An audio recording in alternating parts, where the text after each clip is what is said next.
সইকাণ্ডের তদন্তে আজ ফের অভিষেক বন্দ্যোপাধ্যায়কে তলব করা হয়েছে। আজ বিকেল 5টার মধ্যে ভবানী ভবনে হাজিরার নির্দেশ দেওয়া হয়েছে তৃণমূলের সর্বভারতীয় সাধারণ সম্পাদক তথা ডায়মন্ড হারবারের তৃণমূল সাংসদ অভিষেক বন্দ্যোপাধ্যায়কে।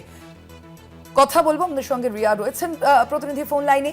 রিয়া, আমরা দেখেছি দুবার কিন্তু অভিষেক বন্দ্যোপাধ্যায় তিনি হাজিরায় রয়েছেন, সেক্ষেত্রে আজও তিনি যদি সঠিক সময়ের মধ্যে বা নির্দিষ্ট সময়ের মধ্যে হাজিরা না দেন তাহলে ঠিক কি হতে পারে? তার বিরুদ্ধে কি কোনো ব্যবস্থা নেওয়া হতে পারে? দেখো, অভিষেক বন্দ্যোপাধ্যায় তার এই নিয়ে আজকে যে তলব, সেটা হচ্ছে 3বারের নোটিশে তাকে তলব করা হয়েছে। এর আগের দুবার আমরা দেখলাম যে প্রথমবারে তিনি তার অসুস্থতার কারণ দেখিয়ে তিনি গড় হাজির হলেন, অর্থাৎ সোনারপুরে যে ভাবে তার উপরে জনরোষ হামলা হয়েছিল সেই কারণের জন্য তিনি গড় হাজির ছিলেন। এবং 2 নম্বর নোটিশে তিনি জানালেন যে তিনি দিল্লিতে রয়েছেন, গুরুত্বপূর্ণ কাজে রয়েছেন, এবং যেহেতু হাইকোর্টের মামলা চলছে সেই কারণে তিনি হাজিরা দিতে পারবেন না বলে জানালেন।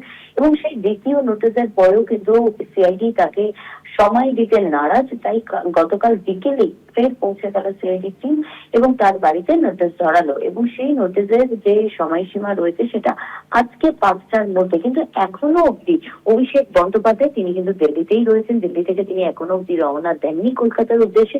সেক্ষেত্রে আজকে অভিষেক বন্দ্যোপাধ্যায় যদি হাজিরা না দেয়, সেক্ষেত্রে কি চতুর্থ নোটিশ তাকে ধরানো হবে নাকি তার আগেই অন্য কোনো ব্যবস্থা নেওয়া হবে, সেটাই এখন দেখার। ধন্যবাদ তোমায় রিয়া।